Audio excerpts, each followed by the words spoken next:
I'm gonna show you guys one of the best way to control the recoil of any gun in a game. I'm currently holding a flatline, one of the wildest vertical recoil led guns. What I'm gonna do is go into ADS, empty my magazine without controlling the recoil so you guys can see the native recoil pattern for VK57 flatline. As you can see, the general pattern goes up. So it goes up, goes right, curves back to the left, goes straight back up. So as the flatline's recoil goes up, you pull your right finger down to counter it. But with this technique that I'm about to show you, you barely need to pull your right finger down. All you're gonna do is as you're shooting, you turn right or left. Yup, just straight, dead horizontal. And as you can see, there is much less vertical recoil when you do it this way. You're probably wondering how you're actually gonna use this, right? Simple solution. You strafe to the opposite direction, basically going against the direction that you're turning to. Let me break it down a little bit more. In this clip, you'll see that I'm turning my camera to the left, which means I'm gonna have to strafe to my right. If you don't know what strafing means moving left or right. What's happening is as your character is moving to the right, your target moves to the left. And guess what? You track that target by turning to the left, which in turn activates this aim hack.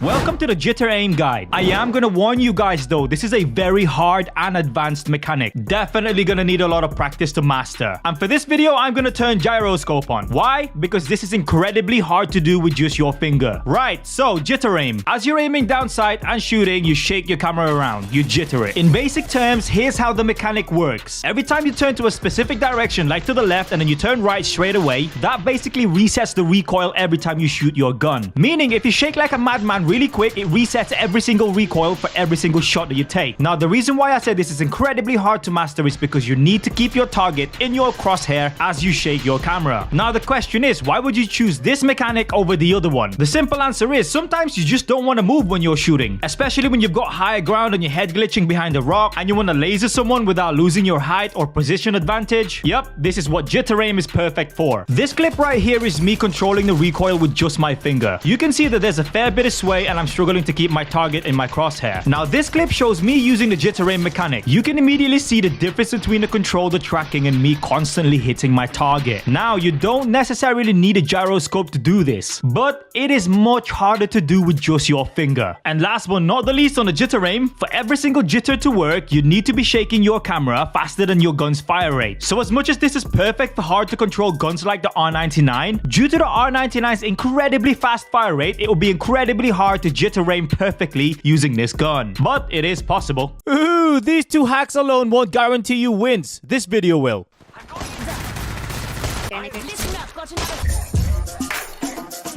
Oh! Maple syrup won it! GG's!